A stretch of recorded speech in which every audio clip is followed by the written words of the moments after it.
वार व्रत कथा।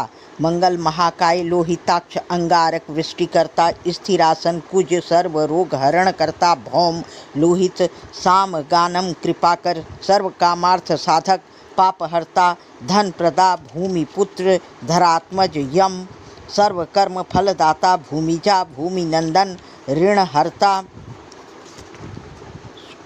कुंडलपुर नगर में धन संपत्ति से परिपूर्ण एक महाविद्वान ब्राह्मण रहता था।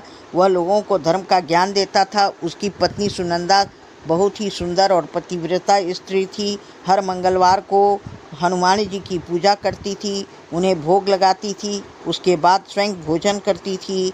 एक बार वह घर के काम में इतनी व्यस्त थी कि भोग लगाना भूल गई।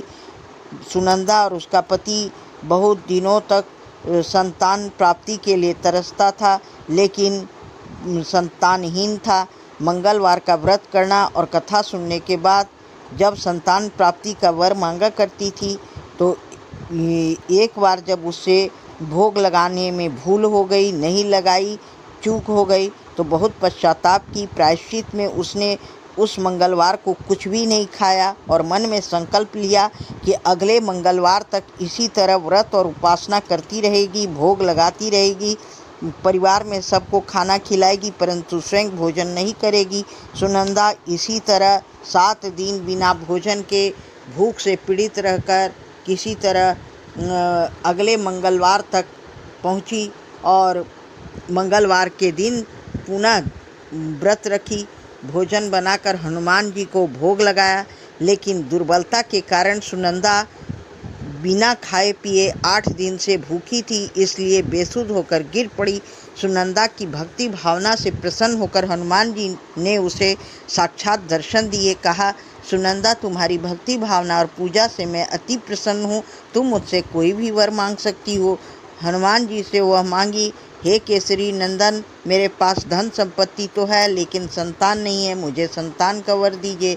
सुनंदा की व्यथा सुनकर हनुमान जी ने तथास्तु कहा, तेरी मनोकामना पूरी होगी। एक सुकन्या जन्म लेगी, सौभाग्यशाली होगी, उसके अष्टांग से प्रतिदिन स्वर्ण की उत्पत्ति होने से घर आंगन स्वर्ण से भर जाएगा। वर देकर हनुमान जी अंतर्ध्यान हो गए। खुशी से झूमती हुई सुनंदा पति के पास जाकर सारी बात बताई। सुनंदा गर्भवती हुई, एक कन्या को जन्म दिया। उसका नाम स्वर्णलता रखा, क्योंकि जन्म के साथ ही वह स्वर्ण देना प्रारंभ कर दी। कुछ ही समय में घर स्वर्ण से भर गया। पूर्णिमा का चांद बनकर वह स्वर्णलता घर में उजियारा करने लगी। जब वह बड़ी हुई, सुनंदा के पति से विवाह के लिए योग्य वर ढूंढने के लिए आग्रह करने लगी, पर नंदा सोच में डूबा था। अगर यह चली जाएगी तो स्वर्ण मिलना बंद हो जाएगा। वर खोजने के लिए वह उचित नहीं समझा। सुनंदा बोली कि नहीं, एक सुयोग्य वर ढूंढिए।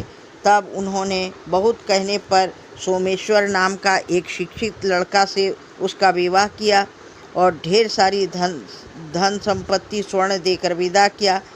विदा होने के बाद शून्य आंगन को देखकर नंदा के मस्तिष्क में कलुषित विचार उत्पन्न हुआ। लालच उसका बढ़ता गया। वह मर्यादाएं भूलकर सोमेश्वर की हत्या करा दी। बेटी को घर में लाने के लिए निश्चय किया। स्वर्ण भरने के लालच में नंदा को अंधा बना दिया था। अपनी बेटी को वह स्वयं ही विधवा कर दिया। बेटी से घर लौटने के लिए कहा तो बेटी ने कहा कि मेरा विवाह करके आपने ससुराल में विदा कर दिया और अब मेरा पति का घर ही श्रेष्ठ होता है, इसीलिए मैं अब अपना जीवन को यहाँ बोझ समझती हूँ। मैं पति के साथ चिता में जलकर प्राण का त्याग करूँगी, सती हो जाऊँगी। यह सुनकर बहुत ही पश्चाताप होने लगा नंदा को। स्वर्ण के लालच में उसने ऐसा किया था।